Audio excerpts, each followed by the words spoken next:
Aristegui, en vivo. Regresamos. Mesa de análisis.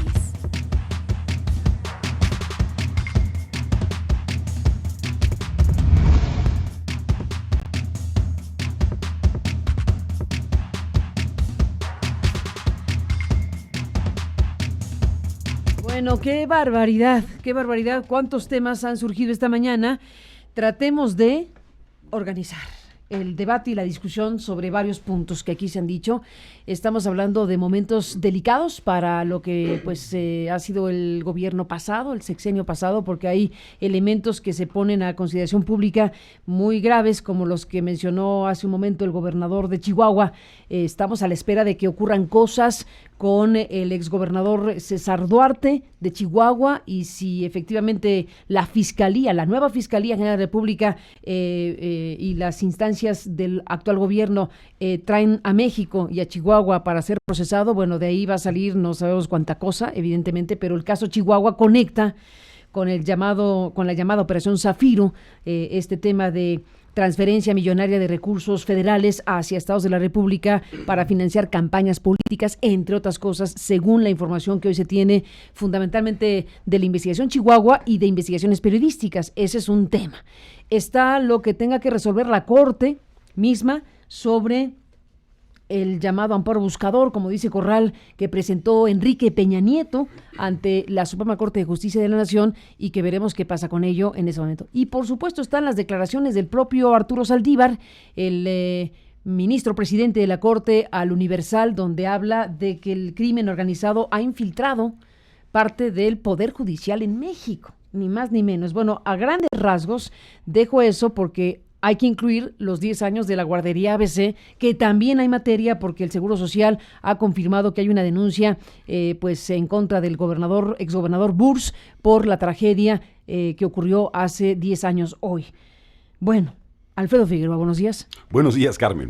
Saludos al auditorio. Gracias, Gabriel Reyes Orona, buenos días. Muy buenos días, Carmen. Saludos. Bueno, decíamos en el corte, y tú decías de una manera u otra, que todo conduce a la Corte Suprema de México en estos momentos. Así es, Carmen. Mira, el problema de fondo, y quizá el presidente López Obrador ya tiene que comenzarse a dar cuenta de que lo que él viene haciendo y diciendo hace señalamientos sumamente graves respecto del Poder Judicial. El comentario que hace el presidente de la Corte respecto del crimen organizado infiltrando a la Corte sin señalar... Al Poder Judicial. Al Poder Judicial en general. No dijo a la Corte, dijo al Poder Judicial. Pero yo diría que el Poder Judicial... Jalisco, ¿no? Habló de Jalisco. Recordemos nosotros que el Poder Judicial es la Corte. El Poder Judicial tiene auxiliares. El Poder Judicial es muchas cosas. La Corte es el máximo tribunal, y él se refería a Jalisco. Pero donde todo termina es en la Suprema Corte de Justicia de la Nación. Vamos empezando uno por uno para que veamos cómo todo termina en la Suprema Corte de Justicia de la Nación. Se dice que el ministro Saldívar preparó este proyecto muy importante donde se destacaba un concepto fundamental. ¿El caso ABC? El caso ABC, un concepto fundamental que él denominó desorden generalizado. Y este desorden generalizado apuntaba a la normativa que se relajó inusitadamente respecto del manejo de guarderías para hacer más barata la operación de las guarderías. Destacó en aquel entonces también el desorden generalizado que había en cómo se otorgaban y cómo se contrataban o subrogaban los servicios de guarderías, pero en ese estudio que se hizo en aquel momento, tarde o temprano Arturo Saldívar se dio cuenta que todo esto apuntaba a un funcionario, al funcionario que estructuró el sistema de subrogación de guarderías en el Seguro Social. Además también a todas las oficinas relacionadas con las áreas legales y de contratación del Seguro Social. Y ahí fue donde Arturo Saldívar, a instancias de una solicitud que hizo tu servidor, se negó. A ver, ¿tú en calidad de qué? En calidad de denunciante en un desafuero contra Juan Molinar Orcasitas. ¿Tú promoviste esa acción? Yo promoví esa acción ante la ciudadano? Cámara de Diputados en términos de las responsabilidades, en términos de la Constitución, que permite que un ciudadano bajo su más estricta responsabilidad pueda presentar un desafuero. ¿Y lo hiciste? Este desafuero no solamente lo hizo su servidor, sino que un grupo de diputados de diferentes fracciones parlamentarias impulsaron esta promoción del desafuero, porque recordemos que Juan Molinar Orcasitas en ese entonces ya era secretario de Comunicaciones y Transportes y no se podían llevar a cabo las investigaciones adecuadamente con un funcionario con fuero. Entonces, se inicia el desafuero. Yo personalmente suscribo un documento en el que le pido a Arturo Saldívar toda la indagatoria y la investigación de todos los funcionarios que se habían involucrado en la relajación de los controles de seguridad y de eficiencia y de protección civil en las guarderías, y recibí 3 cartas negándome esa información. Posteriormente, la presidencia de la Cámara de Diputados le solicita, dentro del procedimiento de la instrucción, le solicita a Arturo Saldívar este expediente, porque la ley así lo permite, y donde nos enteramos fue que la respuesta era negativa, porque los responsables eran ministros de la Corte. ¿A quién me refiero? Me refiero a Sergio Valls, y me refiero en su momento a Fernando Franco González Salas, que ocupaban el cargo de director jurídico del Seguro Social y por el otro lado de jefe de relaciones laborales del Seguro Social.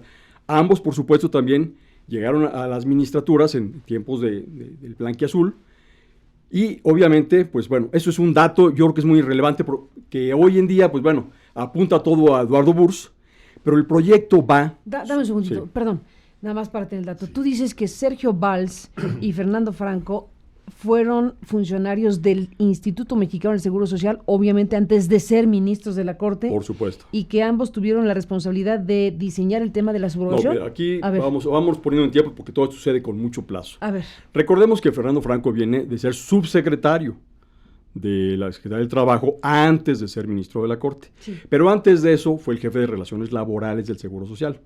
Pero coincide con su amigo Sergio Valls ya en la Corte, unos años después, ya durante el Calderonato, y Sergio Valls tiene otras posiciones antes de llegar a ser ministro de la Corte. Pero si nos retrotraemos a la época en la que ese esquema de subrogación de guarderías es modificado sustancialmente, nos vamos a encontrar que la persona que estaba responsable directamente de esa posición, en la parte jurídica, en la estructura del convenio de subrogación de servicios y la relajación de las normas, se encontraba Sergio Valls, que posteriormente fue ministro de la Corte. Yo digo, ya hoy en día está difícil confrontarlo, pero personalmente recibí yo llamadas hostiles de Sergio Valls, diciéndome que retirara las cartas que le había presentado a Arturo Saldívar. Arturo Saldívar optó por mandarle toda la documentación del desafuero al presidente Ortiz Mayagoitia, quien finalmente le dio carpetazo al asunto, contestándonos que como ya había renunciado Juan Molinar Orcasitas, ya no era necesario proseguir con el desafuero. Como secretario de Comunicaciones. Como secretario de Comunicaciones y Transportes. ¿Por qué hago alusión a esto?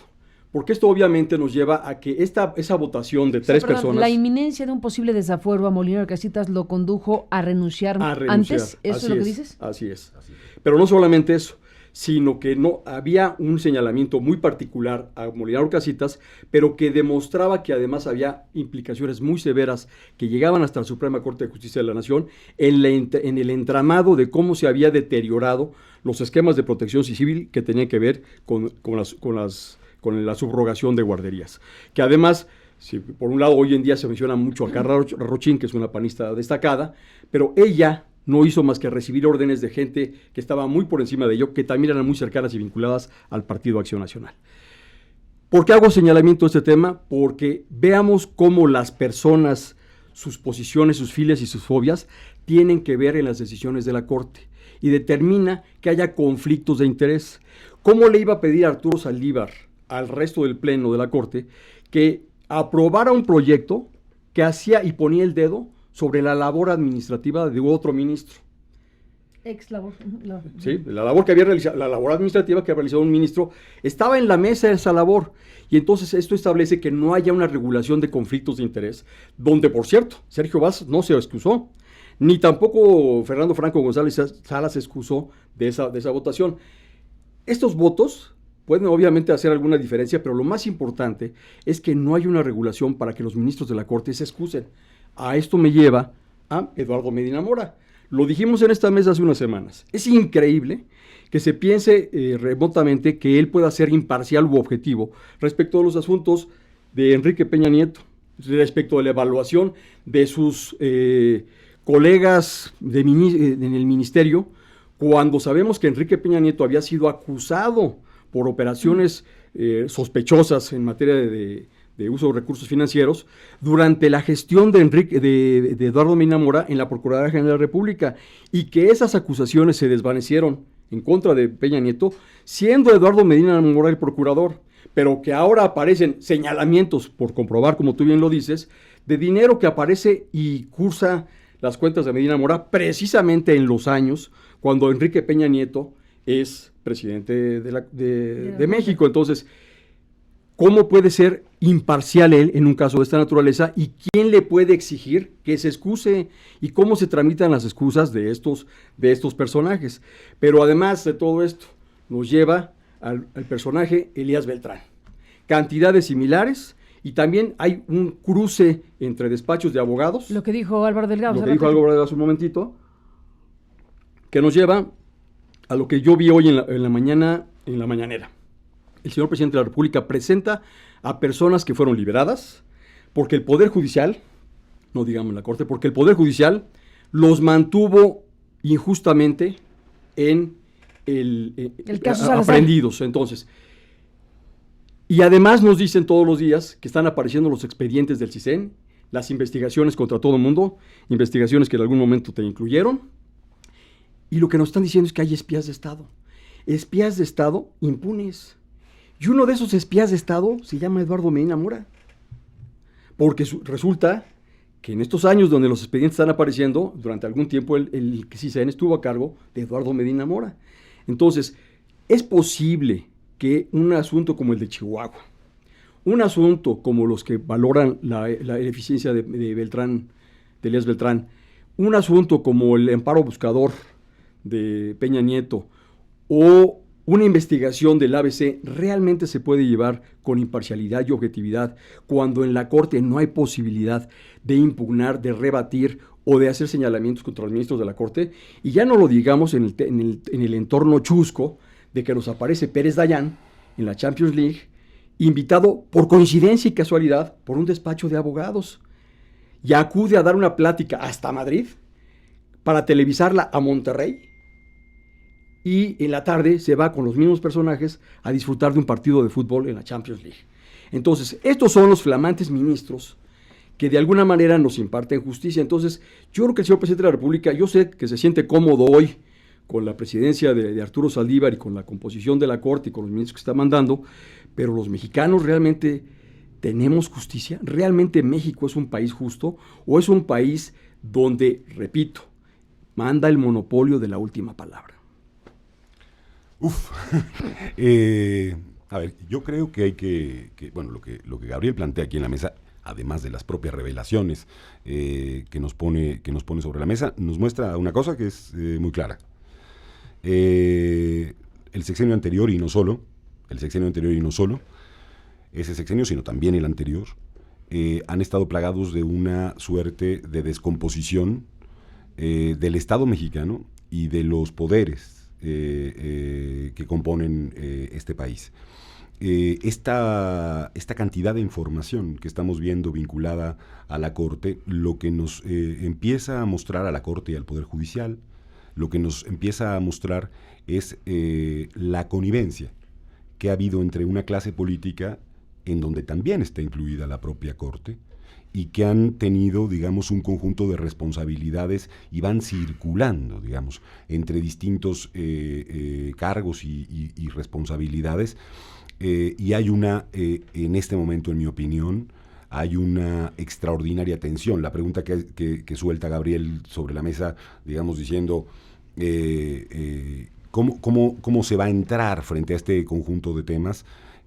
Creo que tiene una respuesta. Creo que hay una extraordinaria tensión y una contradicción hoy en el país entre una voluntad en distintos servidores públicos y en distintos actores públicos, una voluntad de cambio y una voluntad de transformación frente a una resistencia, frente a una extraordinaria resistencia en instituciones, a partir de normas y a partir, digamos, de una lógica de conservar el estado de cosas que previamente se tenían. Yo he escuchado esta mañana en esta mesa ardiente, diría yo, un conjunto de temas tan graves, como disposiciones y transferencias bancarias, denunciados el día de hoy a un ministro de la Suprema Corte de Justicia de la Nación, que es el caso de Medina Mora. De comprobarse esa información, y de efectivamente, digamos, estar siendo investigado, más allá de las reglas de debido proceso, va a ser un asunto de la mayor relevancia en el país. Segundo, he escuchado a un gobernador decir que deberá excusarse ese ministro, porque tiene una relación de connivencia, de amistad con el expresidente Enrique Peña Nieto, porque ha implicado ese gobernador, que es Javier Corral, hoy aquí, señalando que está defendiendo los intereses del expresidente de la República. Y hemos visto hoy aquí, y escuchado hoy aquí, que el propio fiscal, el encargado de despacho en la investigación que Álvaro nos presenta, el despacho de su esposa, habría recibido transferencias millonarias que deberían investigarse. Hay una relación entre el dinero, la corrupción y la justicia. En el más alto nivel. En el más alto nivel. Hoy, puesto en la escena pública, mi opinión es que en cualquier país del mundo, esto en realidad, digamos, sería una bomba de tales dimensiones que pondría en entredicho, digamos, la legitimación de estos propios actores en el espacio público, y hablo aquí de la Corte, que está llamada a tener, quizá el papel protagónico más importante de su historia en relación y cierro con eso diciendo, a esa tensión entre la voluntad de cambio, la voluntad de justicia y esta búsqueda de conservar el estado de cosas que teníamos y que seguimos, por desgracia, teniendo. Estamos frente a esa tensión, en mi opinión, Carmen. Sin la menor duda, y con casos muy avanzados en materia de investigación que aceleran esta tensión. Evidentemente estamos hablando del caso Chihuahua, que conduce a Operación Zafiro, lo que hablamos con Corral hace ratito. Estamos hablando de la guardería ABC, que ya el Seguro Social con Zoe Robledo pues se ratifica que hay una denuncia para investigar a Burs, el exgobernador, y lo que derive de ahí. Y el gran tema pues está puesto para la Suprema Corte de Justicia, como lo explica Gabriel, pero desde luego está la Fiscalía General de la República y la Unidad de Inteligencia Financiera como los protagonistas de estas historias. Estamos por saber el alcance que tiene esta nueva situación en México. Si estamos o no en el preámbulo de lo que aquí hemos llamado maxiprocesos, no porque se nos ocurrió el nombre, sino porque así se han denominado procesos judiciales en otros lugares del mundo, donde, ¿por qué se le llama maxiproceso? Porque es algo macro, porque conecta una cosa con la otra, porque no es Chihuahua en solitario, porque no es la ABC en solitario, porque es lo que conecta y explica judicialmente en investigaciones de altísimo nivel cómo personajes de todos los ámbitos, el ámbito político, el ámbito empresarial, el ámbito de justicia, se conectan para cometer actos de corrupción de grandes niveles. Eso ha ocurrido en varios países del mundo, han caído presidentes, han caído empresarios, han caído figuras del más alto nivel, y ahí está el caso de Brecht para ilustrar ampliamente. En este caso aquí hay materia en la mesa. En este preciso momento, por eso el recuento es importante, hay materia suficiente para hablar de que en México está toda la condición dada para maxiprocesos. Está toda la condición dada si hay efectivamente la determinación de la Fiscalía, de la Unidad de Inteligencia Financiera, de la Justicia, con o sin, por cierto, lo dijo Labastida la semana pasada, el ex gobernador y ex candidato a la presidencia dijo con o sin la anuencia del presidente de la República. Claro. Andrés Manuel ha dicho, yo creo que es mejor el punto final y mejor veamos para adelante, pero esa es una opinión, esa es una determinación que él pueda tener en lo personal. No le tocaría a él, estrictamente hablando, como ejecutivo. No, porque ¿cuál es la condición básica de un maxiproceso? Todo esto que está a la mesa de la Fiscalía, de la Justicia y de la Unidad de Inteligencia Financiera. ¿Cuál es la condición básica de un maxiproceso, Carmen? A ver. ¿Por qué ha resultado en otros países? Es imposible un maxiproceso, y responde una pregunta que tú has hecho muchas veces al micrófono, de por qué en México no ha pasado ese maxiproceso. La condición básica e inicial es un poder judicial confiable.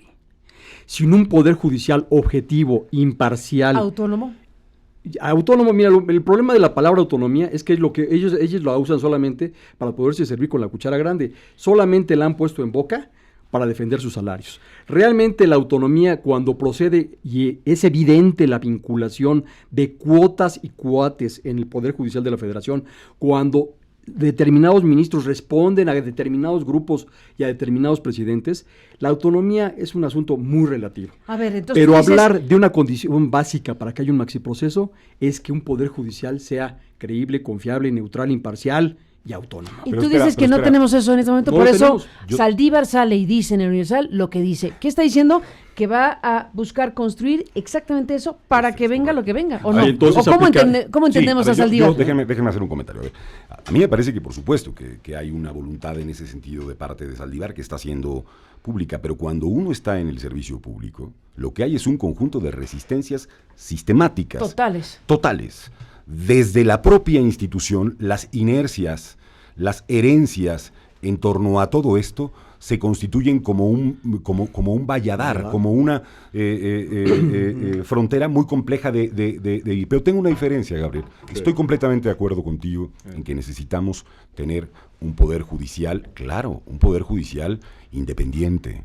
Y necesitamos tener una extraordinaria fuerza en ese poder judicial, porque creo que en este país sí hay una voluntad de cambio, no del presidente, no de los que votaron por él, no. Es decir, hay una voluntad de cambio ciudadana generalizada, siendo no es aceptable que hoy sepamos cosas como las que estamos sabiendo y que no pase absolutamente nada cuando el ejercicio que nos iguala a todos, que son las elecciones, se dio hace prácticamente, vamos a cumplir un año, y la gente utilizó ese elemento igualador para mandar un mensaje político muy claro. Es necesario que se haga justicia, como lo mandaron en el caso de Chihuahua, como lo mandaron en otros casos, cuando la gente elige otro tipo de gobernantes. ¿Qué necesitamos? Bueno, pues necesitamos seguramente un proceso que ponga en la escena, que ponga por sus méritos, la capacidad hoy de construir un poder judicial en donde los expresidentes mandaban a sus cuates y también ha mandado a sus cuates. Necesitamos tener una discusión seria, porque yo oigo que se habla de cambio de régimen a cada rato. Aquí no hay cambio de régimen, evidentemente, hasta en tanto no se construyan esas condiciones. Sí creo, Gabriel, que a pesar de tener ese poder judicial, hay dentro del servicio público en México, dentro del poder judicial y dentro del poder ejecutivo y de otros poderes, de poderes autónomos, un conjunto de servidores públicos buscando una transformación, un cambio político, más allá de la propaganda o no política del actual gobierno, eso aparte, un cambio que nos dé mejores condiciones de justicia en México. Creo que ha llegado el momento de ponerlo con toda claridad enfrente y saber cuáles son esos límites y esos valladares y utilizar los instrumentos que los estados tienen y que las sociedades tienen para saltarlos. Entre otras cosas, se ha discutido en México, se discutió en las elecciones muchísimo, el tema de la propia justicia transicional, el tema de buscar mecanismos alternativos que produzcan una solución en el entendido de que la tensión está ahí, está presente, y no podríamos sin más, me parece, con todo este trabajo, aceptar, por ejemplo, que pues no va a pasar absolutamente nada. No, es que no puede quedarse las cosas así. Hay que tener un proceso clarísimo de principio. Yo estaría esperando hoy reacciones de la propia Corte. Una Corte que hace silencios, sin duda. Silencios ominosos. Y no solo de la Corte, también de los ministros. Y este asunto de los colegiados, ¿no? Que los propios colegas salgan a decir, oigan, los propios colegas de esos ministros salgan a poner una posición en público.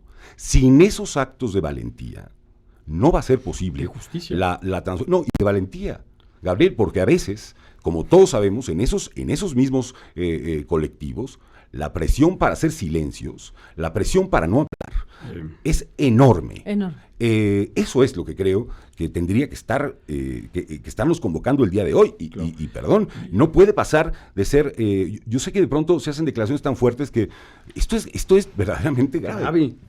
Porque mira, a ver, decía Carmen, ministro Saldívar sale a decir el lunes que aplica una regla y una medida a funcionarios que son magistrados y jueces que han sido acusados, señalados o incluso completamente acreditados los hechos que relacionan con cuentas.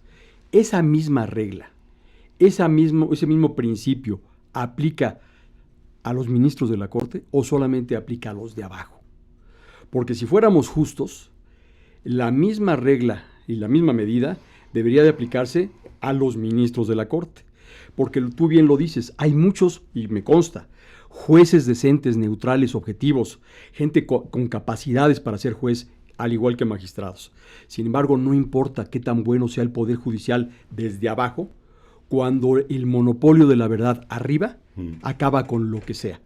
No importa qué tan buenas sean las sentencias y las resoluciones de los colegiados, cuando en la Suprema Corte de Justicia de la Nación todo termina por el monopolio de la verdad, por el monopolio de tener la razón simplemente por ser el último que habla. Entonces, mi pregunta, insisto, ¿la misma regla que aplicó a magistrados y jueces aplicará en una acusación como la hecha hoy a Eduardo Medina Mora? Debería. Pues sin duda tiene que pronunciarse la Corte con esta información que se publicó en el Universal esta mañana con García Soto en su columna. Las transferencias millonarias del ministro Medina Mora, bueno, pues está un conjunto de datos. Vienen números de cuenta, vienen informaciones que parecen proceder de información seria, pero bueno, es una publicación que obliga a la Corte a pronunciarse y en todo caso a abrir una investigación. Y desde luego, y al propio Medina Mora. No, claro, por supuesto. Es decir, yo por honestamente, supuesto. Después de esto estaría pensando que en este momento o está pensando qué responder o debe estar llamando para hacer una aclaración.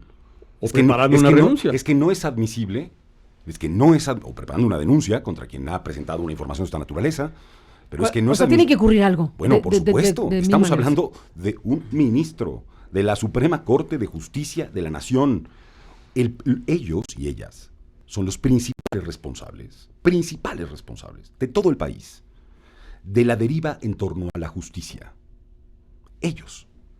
Y una acusación de esta naturaleza, de ser cierta, o de estarse investigando, bueno, lo primero que hace, entre otros casos, es persona separarse del cargo para dar respuesta a una acusación de esta naturaleza. No estoy diciendo que eso que se dice ahí sea verdad.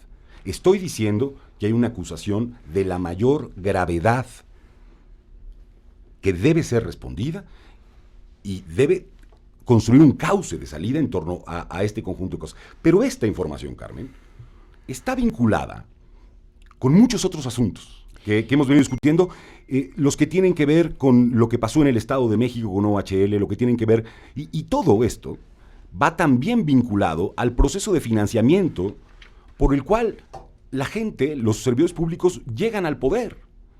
Tiene que ver con todo el proceso, es un ciclo, le han llamado un mecanismo complicadísimo en donde la corrupción política es un entramado que llega hasta procesos, hasta la democracia misma, digamos. Déjame, Alfredo Figueroa, detener aquí porque lo que estás diciendo nos conduce a otro gran asunto que forma parte de lo que ustedes como grupo en Ahora hicieron y presentaron ante la Procuraduría General de la República con el llamado el ciclo, Uh-huh. ¿no? Déjame detener un segundo aquí nada más porque efectivamente después de oír lo que se ha dicho esta mañana aquí, que es muy fuerte, y oír de nuevo a Javier Corral señalar a los que estuvieron en la boda, la famosa boda, sí, la fotografía, esa imagen, él dice, esa fotografía que Reforma le llamó Los Intocables, una boda de intocables, bueno, Reforma le puso ese título a la fotografía donde están Carlos Romero de Champs, Enrique Peña Nieto, su novia, Juan Collado, Julio Iglesias, cantante, Alfredo del Mazo, Alberto Elías Beltrán, ex titular de la PGR, Luis María Aguilar, que fue ministro de la Corte y expresidente de la Corte, Eduardo Medina Mora, bueno, es ministro de la Corte y expresidente de la Corte, Eduardo Medina Mora, ministro de la Corte, y Alfredo Gutiérrez Ortiz Mena, ministro de la Corte. 3 ministros de la Suprema Corte de Justicia que tienen bajo su responsabilidad decidir cosas de enorme importancia que involucran, pues entre otras cosas, al que está sentado también ahí, que es Enrique Peña Nieto. Porque hay que recordar que lo que llama Corral el amparo buscador, pues evidentemente tendrá que resolverlo la Corte. La Corte que, bueno, esta parte... por supuesto, esta la Corte. Pues claro, esta parte de la Corte no tuvo ningún empacho en sentarse en una mesa, dejarse fotografiar en un encuentro con los abogados de un caso tan escandaloso como el caso de César Duarte. Es que, Carmen... Es un evento privado, sí lo es, pero tiene una connotación política pública innegable, y al conocerse la escena y que los personajes directamente involucrados con decidir cosas trascendentes, como saber si prospera o no el recurso que presentó Enrique Peña Nieto ante la Corte, están sentados todos ahí, abogados, ministros involucrados, todos a la mesa. Todos a la mesa en muchísimos asuntos vinculados a esto. El de Corral, a ver, yo simplemente digo, ha peleado aquel hombre desde aquel lugar 2 años buscando justicia. Claro, lo han descalificado, han dicho cualquier cantidad de cosas, pero está tratando de ir a un núcleo fundamental, que es acabar con la impunidad, tratar de mandar un mensaje de que es posible con muchos... A ver, si desde la posición de un gobernador de este país, impulsar una lucha como esa no permite terminar con la impunidad, ¿qué puede esperar un ciudadano de a pie, un ciudadano común, cuando incluso estando en el poder público, conociendo de esos elementos, impulsando todo esto, se detiene de esta manera, digamos, el ejercicio de la justicia? La postal que vemos, la fotografía, el video, es escandaloso, pero muestran lo que hemos dicho aquí. Ahí están, permanecen y no están dispuestos a ceder y a aceptar que llegó el momento de que en este país se den transformaciones verdaderamente importantes. No están dispuestos. El mensaje de esa postal es: estamos aquí, seguiremos estando aquí, y la impunidad y sus pactos van a seguir estando aquí. Y esa es la pregunta que tenemos que responder en uno o en otro sentido las mexicanas y los mexicanos. Y el desafío para gente como Arturo Saldívar, que dice lo que dice en el Universal esta semana. Sí. Y, mira, además hay cosas que parecen menores que no lo son. El asunto de que Pérez Dayán aparezca desde Madrid dando una conferencia para Monterrey, llevado de la mano de un despacho de abogados, pues parecería una cortesía. Pero cuando ligas... A ver, un punto, ¿de dónde sacaste eso? Pues aparecen varios medios publicados. Cuéntanos eso, porque yo eso no lo registro. Yo tampoco lo A ver, cuéntanos. Aparecen, las redes sociales lo acabaron, y ¿Dónde salió? Quien inició la publicación fue Lourdes Mendoza. Que sabe mucho Lourdes. Ella del jet set y de los Exactamente, círculos, digamos, sociales. Sociales de alto nivel. Sí. Es buenísimo. ¿Dónde resulta importante esto? Pues resulta que la firma que coincidentemente lleva el mismo día de la Champions League a Pérez Dayán, pues es la que se ostentó como representante de los tenedores de bonos del aeropuerto de Texcoco.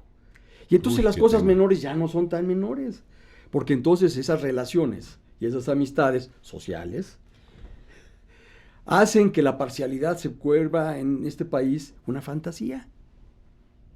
Sí, el problema no son las amistades, el problema es que tenemos una historia de connivencia. El problema no es que haya una amistad, el problema es que tenemos estos resultados.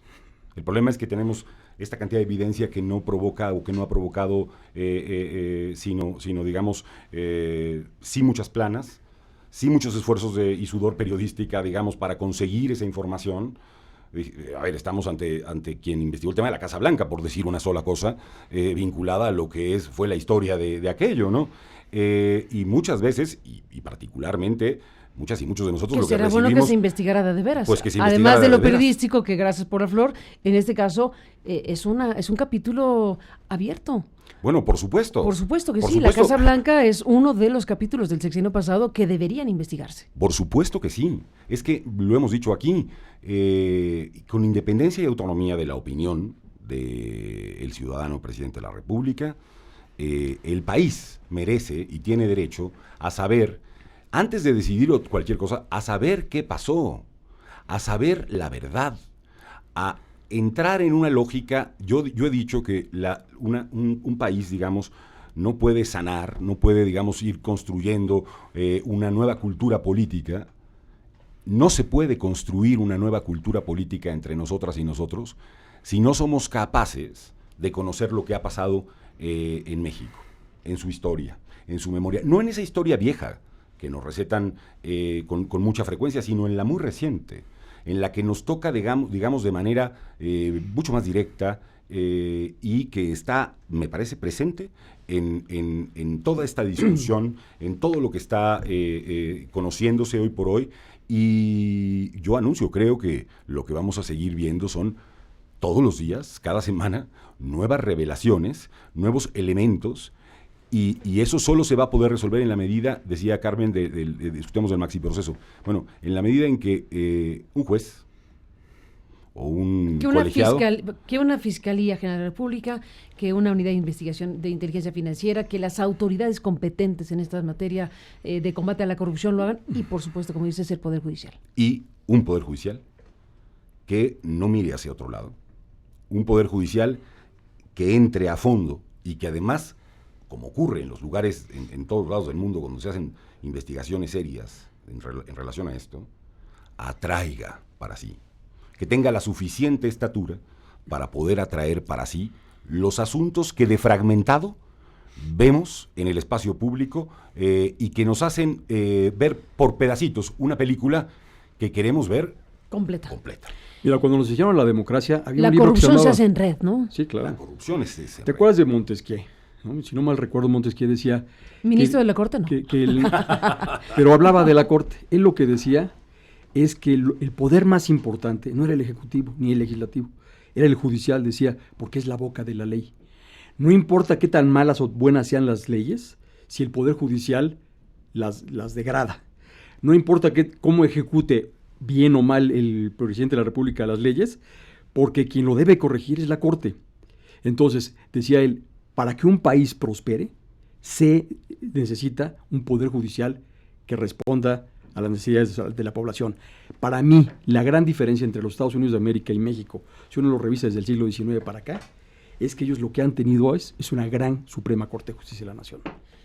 Pues ahí está, este enorme desafío para México y para sus instituciones. Son las 10:09, nos faltan algunos temas, no se van a ir, perdónenme, pero no se van a ir todavía, tenemos varias cosas importantes todavía en el programa, pero déjenme hacer un alto en el camino, respirar un poco con otros temas, porque vaya que si hay temas en este momento. Propongo para cerrar este bloque y esta parte de la mesa, este fragmento que ya lo habíamos presentado en su momento, pero ya que se habló de la mesa de los intocables y de todo lo que refleja esa convocatoria a esa misma mesa, pues sí, en un evento privado, pero con personajes públicos, y por lo tanto eso deja de ser privado estrictamente hablando, porque además al difundirse esa imagen, esa fotografía de los ministros, de los abogados, de la gente, de Peña Nieto, de todos sentados a la misma mesa, bueno, pues dejamos correr este video que ya habíamos presentado en su momento, porque tiene su punto. Julio Iglesias estaba ahí, cantó Julio Iglesias. Dice que canta, pero... no importa. Cantó Julio Iglesias. No es poca cosa. Bueno, canta mejor Collado, según canta mejor Iglesias que Collado. Sí, creo que sí. Venga, vamos a demostrar. Abrázame y no me digas nada, solo abrázame. Me basta tu mirada para comprender que tú te irás. Abrázame como si fuera ahora la primera vez, como si me quisieras hoy, igual que ayer. Abrázame. Si tú te vas, te olvidarás que un día, hace tiempo ya, cuando éramos pequeños me empezaste a amar, y yo te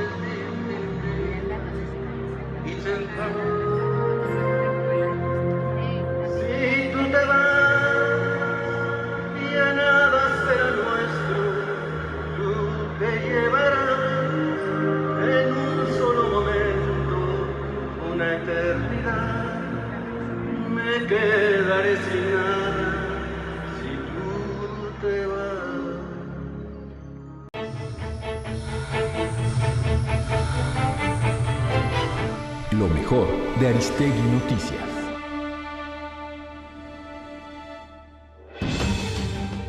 El subsecretario de Derechos Humanos de la Secretaría de Gobernación, Alejandro Encinas, informó que el gobierno federal llegó a un acuerdo con las 49 familias que perdieron a niños y niñas de la guardería ABC para continuar con la atención de sus demandas, ya que se busca una disculpa pública hasta que se logre la reparación integral del daño.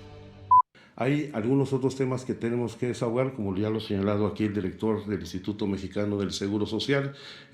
Por supuesto, la disculpa pública, que a solicitud de los padres de familia será hasta que alcancemos un acuerdo de fondo, la construcción de un memorial, la restauración del memorial que actualmente existe y que está abandonado, pero mantendremos, como lo ha indicado el señor presidente de la República, la comunicación con los representantes legales y los padres de familia para tratar de alcanzar en muy corto plazo una solución que lamentablemente e injustamente se ha prolongado a lo largo de una década. López Obrador afirmó que la Secretaría de Gobernación se está consolidando como una institución que defiende derechos humanos y que antes se dedicaba a espiar y perseguir opositores. Sin embargo, reconoció que se deben agilizar los mecanismos para liberar a personas que fueron encarceladas de manera injusta. Cada vez más se consolida la función de la Secretaría de Gobernación como la institución de defensa de los derechos humanos. Esto es histórico, una secretaría que espiaba, perseguía,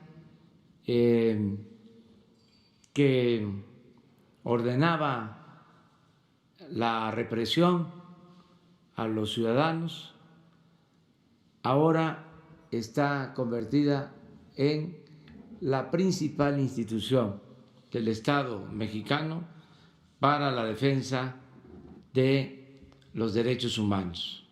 Vamos a seguir cumpliendo con este propósito.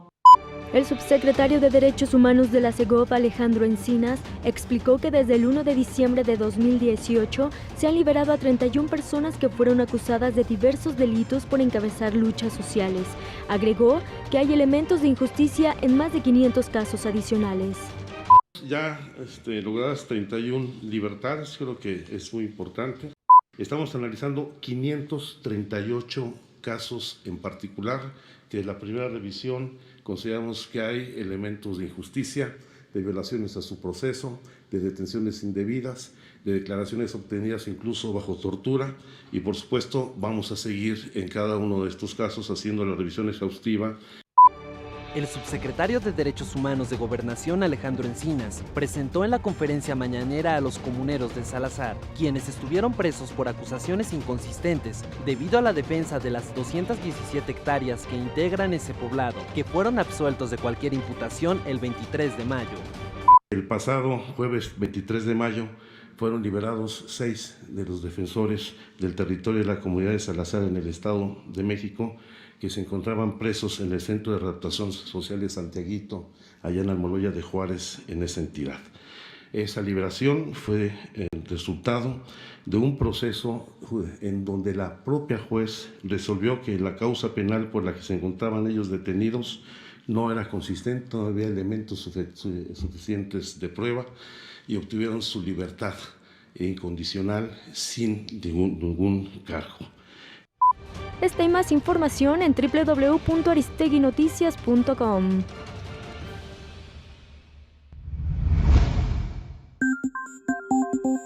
Buzón de voz. Envíanos un mensaje de voz por WhatsApp al 5574 32 32 73, 5574 32 32 73. Incluye tu nombre y lugar donde vives. Tu opinión nos importa.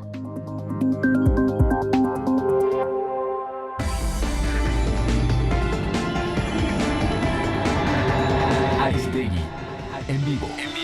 Continuamos.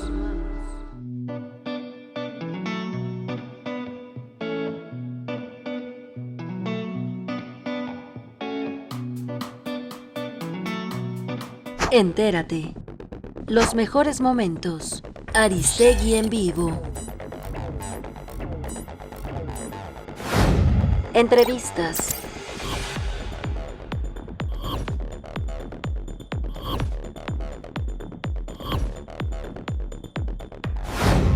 Análisis.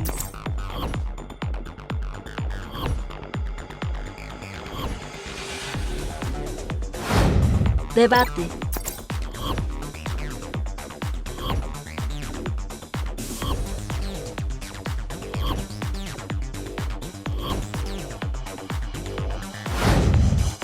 Investigaciones especiales.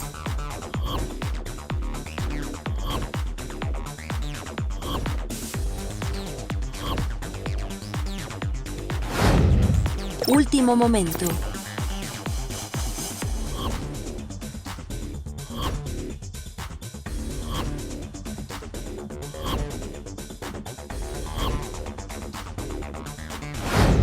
Y más.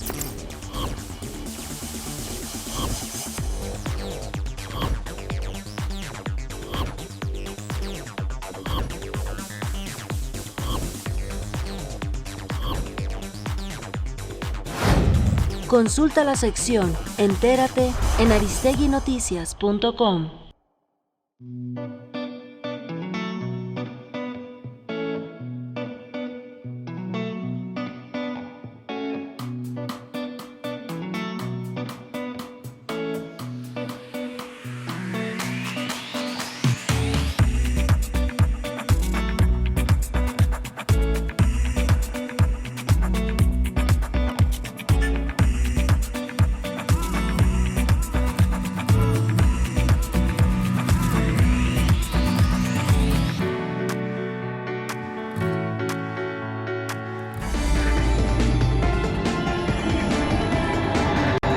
Aristegui, en vivo. Regresamos. Mesa de análisis.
Bueno, por si algo hiciera falta, Juan Omar Fierro nos está dando a conocer esta mañana que suspendieron orden de aprehensión en contra de Emilio Lozoya. Una jueza federal concedió una suspensión definitiva al exdirector de Petróleos Mexicanos, Emilio Lozoya Austin, para el efecto de suspender la ejecución de la orden de aprehensión que un juzgado de control giró contra el exfuncionario del gobierno de Peña Nieto. La suspensión definitiva fue otorgada por la jueza octava de Distrito de Amparo en Materia Penal de la Ciudad de México, Luz María Ortega Tlapa, dentro del juicio de amparo con el expediente tal. La resolución judicial suspende la orden de aprehensión girada por el juez de distrito especializado en el sistema acusatorio con sede en el Reclusorio Sur, María Elena Cardona Ramos, contra Lozoya Austin, en el marco de la investigación que la Fiscalía General de la República abrió por la venta de una planta chatarra de Altos Hornos de México a Pemex. La suspensión de la medida cautelar que privaría de su libertad al ex titular de Pemex estará vigente hasta que se resuelva el fondo del juicio de amparo, siempre y cuando no se le imputen delitos de prisión oficiosa a Emilio Lozoya como lavado de dinero o delincuencia organizada. Es la noticia de esta mañana. Bueno, me parece claramente que es exactamente de lo que hemos venido hablando. Emilio Lozoya es una persona, por cierto, que no ha aparecido en el espacio público desde que se declaró la imputación que se le formula desde la Fiscalía. o que presumimos, porque todo esto es una presunción permanentemente, y yo, que déjenme decirlo con claridad, soy un defensor de las reglas del debido proceso, digo también con toda claridad que cuando estamos ante temas como de esta naturaleza, de personas cuya posible implicación tiene dividendos de miles de millones de pesos, el Poder Judicial lo que tiene que hacer es impedir que las personas se evadan del ejercicio de la justicia. Así que sin conocer los detalles de mayores de este asunto, simplemente diré que no advierto, por lo menos en la nota, que la jueza se dé cuenta de las características del caso, porque no solamente hay que ver el tipo de delito, sino las características del personaje que está implicado en este tipo de delitos. Y pasa exacto lo que decíamos hace rato. Entonces, claro, como no hay un juez que en realidad ligue todos los asuntos que están vinculados al tema, se ve por pequeños fragmentos, y la justicia fragmentada no es justicia. Punto. Y nos lleva al otro tema central que también comentábamos hace unos momentos, que es el Consejo de la Judicatura Federal. Hemos dicho ya en esta mesa también, ya varias ocasiones, que mientras no haya un Consejo de la Judicatura Federal que realmente le rinda cuentas a la ley y a la población y no a los intereses, no va a cambiar absolutamente nada. Recordemos que ya hemos dicho, primero, que no debe ser el presidente de la Corte el presidente del Consejo de la Judicatura Federal, lo cual es completamente ilógico. Ahora, además de todo esto, ¿cuántos magistrados y jueces han sido ya, incluso hasta sentenciados, algunos de ellos, por actos de corrupción en los que se les han encontrado multimillonarias cantidades en sus cuentas, pero no se aclara quién se las entregó, ni qué casos relevantes ha llevado ese juez o qué caso relevante ha llevado ese magistrado? Hay un caso muy famoso de un juez Tobilla que le aparecieron muchas cantidades muy importantes y a la fecha no se sabe de qué asunto ni qué persona le dio ese dinero. Y aquí lo hemos dicho también 1000 veces, la corrupción no solamente es del servidor público, hay que analizar también cuál es el origen, cuál es el otro lado, pero lo que es muy claro es que el Consejo de la Judicatura sanciona, recrimina y, como lo hace el Consejo de la Judicatura, cambia de ubicación a jueces, pero nunca explica las razones por las cuales ha aplicado una sanción, ni qué acción ni proceso se ha llevado en contra de quien haya podido corromper a algún juez. Déjenme, Alfredo, Gabriel, hacer una pausa y después de la misma regresamos en la parte final de esta mesa. Tenemos aquí sentado un experto en temas electorales, al ex consejero general del IFE en su momento, Alfredo Figueroa, que ha observado las elecciones de este fin de semana y en particular la de Puebla, y tiene algo que comentar. Buzón de voz. Envíanos un mensaje de voz por WhatsApp al 5574 32 32 73, 5574 32 32 73. Incluye tu nombre y lugar donde vives. Tu opinión nos importa.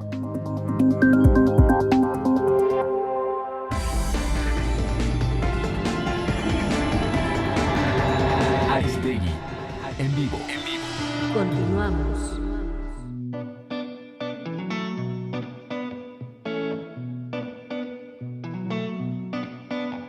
Seguir a Aristegui en vivo y todo nuestro contenido en tu dispositivo móvil, añade aristeguinoticias.com a tu pantalla principal.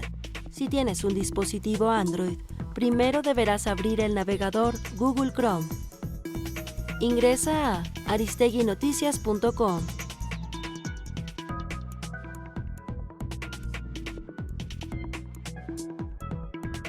Da clic en la opción Agregar a la pantalla de inicio. De esta forma, se agregará el icono de Aristegui Noticias a la pantalla principal de tu dispositivo. ¡Listo! Ahora tienes el acceso directo a la versión móvil de Aristegui Noticias. Desde cualquier medio, periodismo en libertad.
Aristegui, en vivo. Regresamos.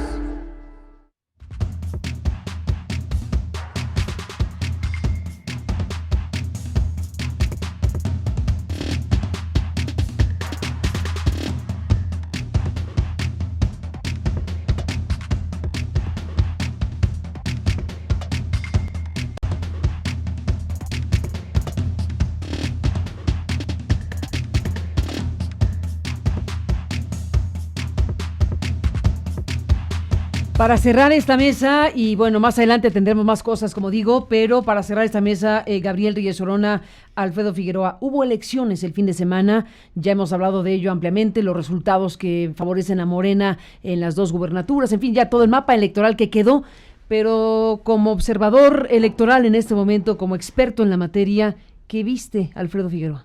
Mira, Carmen, bueno, en general vi una jornada en donde vimos una participación muy baja en el país, ¿no? Infame, sí. Infame, creo que el lugar donde menos se vota es en Quintana Roo. En Quintana Roo, 22 puntos de participación, lo que lleva a pensar cuánta gente elige a los gobernantes al final, ya en Quintana Roo o en cualquiera de los otros lugares. Pero por un asunto, además de mi propio origen y de poblano. y poblano, y por las características de esta elección, Carmen, porque me preocupaba mucho.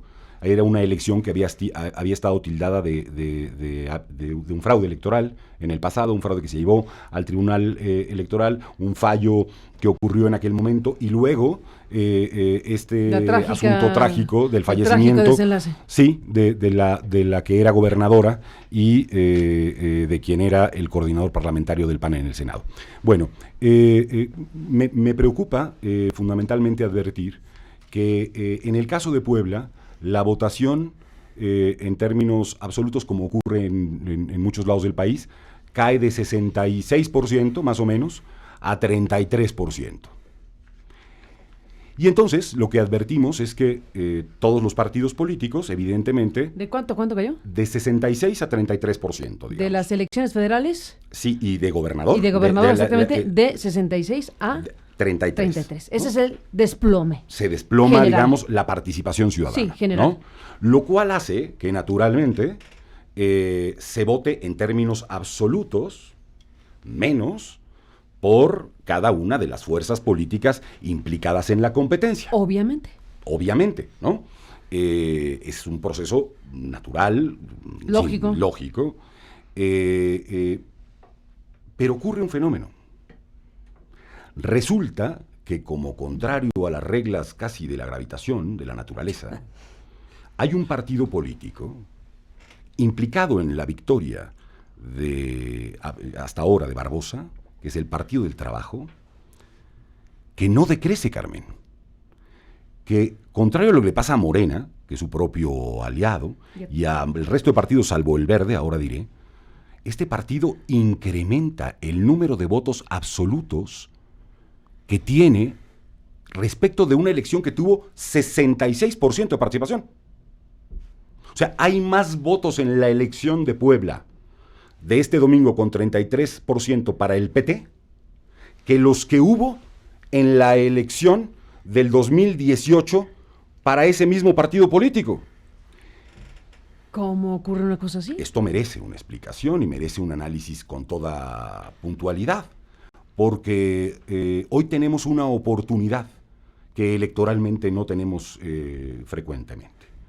Es el poder comparar en un lapso de tiempo muy breve, como han sido los 11 meses prácticamente que tuvimos entre la elección de 2018 y la elección de 2019, el comportamiento de la ciudadanía en relación a las elecciones. Y hemos empezado a hacer un análisis. Este es un primer dato que necesita una explicación, salvo que los electores del PT hayan reconocido en su candidato un carisma extraordinario que no encontraron. Solo el PT. Solo el PT.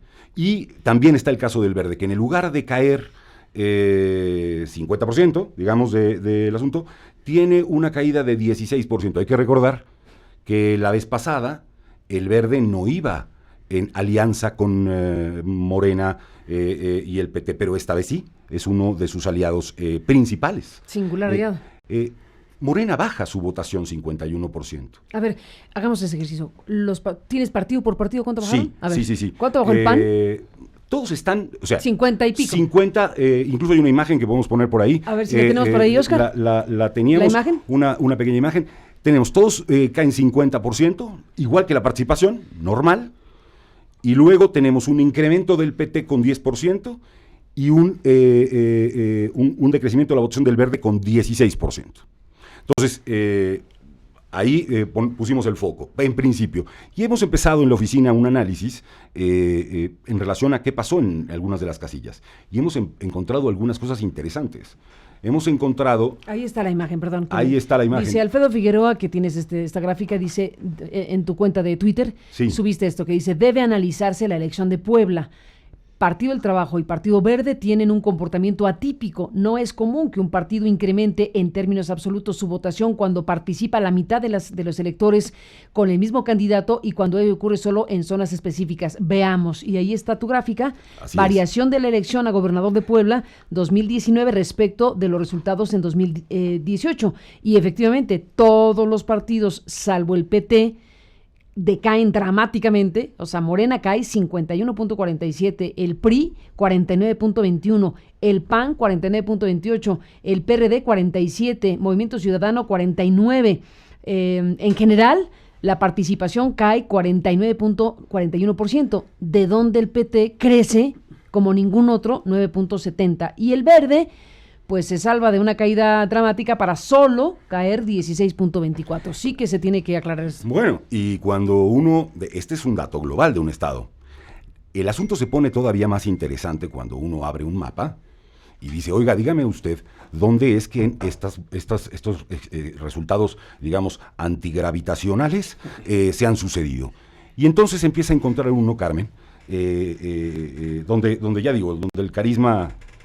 pues el carisma va contra la naturaleza, ¿no? Casi, del señor Barbosa. Bueno, hemos detectado al menos 145 casillas en donde el PT le gana a Morena, por supuesto, y el dato aquí... Y le gana como a Morena. Lo interesante es cuántos sacaron hace un año en esas mismas casillas. ¿Cuánto sacó el PT hace un año? En esas casillas hace un año sacó 2.500 votos. Uh-huh. ¿Y el domingo? 15,000. No. Sí, porque ha habido un proceso cultural en esas pequeñas casillas, un proceso cultural, una transformación. No bromes. No, es un dato que está es ahí, muy delicado. Son datos públicos. Estamos obteniéndolo de la información que el INE afortunadamente publica y comparándolo con la información que tenemos en el otro caso. Bueno, en el caso del Verde fueron 285 casillas que gana, que tiene una votación atípica, y digo, por ejemplo, que en esas mismas casillas de 2008 ellos obtuvieron 1.305 votos, pero ahora 27.300. No. Sí, hay de algo. 1.300 a 27.000. A 27.000 en las mismas casillas, en el mismo lugar. ¿Qué hace falta aquí? Yo no sé si lo que ha pasado en Puebla, no sé cuáles son las causas de esta información. Debe investigarse. Lo primero que necesitamos es investigarlo, ofrecer transparencia y claridad. Independientemente, y déjenme decirlo claro, porque hay una cultura en relación a esto, de qué pase con el resultado. Si el resultado es que se revierte la votación, esa no es la preocupación que por lo menos yo tengo, porque a mí me parece que hay un asunto en donde los resultados hacen que nos olvidemos de las condiciones democráticas de cada uno de los lugares. Se trata en muchos de estos casos, Carmen, de zonas de extraordinaria pobreza. Sigue habiendo prácticas de esta naturaleza en donde en los lugares más pobres de pronto se ven estas modificaciones en términos electorales. En este caso tenemos algo que nos ayuda muchísimo. Cuando pasan 6 años es difícil interpretar por una causa, pero hoy tenemos uno. Y no pudo cambiar, o yo pienso que si hubiera cambiado para todos lados, no para algunas secciones, tanto la cosa entre aquella elección y esta. Entonces, yo creo que independientemente de los resultados, repito, hay una obligación democrática de honestidad de todos y todas para ver qué sucedió y ver cuál es la explicación que podemos dar a esto. Pues ahí dejas un tema enorme para efectos electorales y políticos en México. Veremos qué hay por parte de autoridades que tendrían que revisar este asunto. ¿El tribunal acaso? Mira, hoy es un día importante porque el día de hoy se está determinando qué paquete se abre en todas las entidades donde tuvieron elección. Los días miércoles inician lo que se llaman los cómputos distritales y ahí se va a recontar si es que hay causales para ello y solicitudes para ello. Esperemos que varias de estas casillas estén en esta lógica para ver qué fue lo que sucedió. Pero independientemente de eso, podrá después, evidentemente, hacerse impugnaciones ante la autoridad. También el Poder Judicial dice, pero ganaba el otro. No ganaba, entonces ya olvídenlo. No. Es que lo que hay que intentar es que esto no pase. Y yo diría que el propio PT y el propio Partido Verde nos expliquen cómo es que lograron esto que parece fantástico, ¿no? De 1,000 a 27,000 en un año, bueno, pues en las mismas casillas es un tema extraordinario. Bueno, ahí dejas un asunto y varios más que aquí se han expuesto esta mañana. Gracias, Alfredo Figueroa, por estar aquí.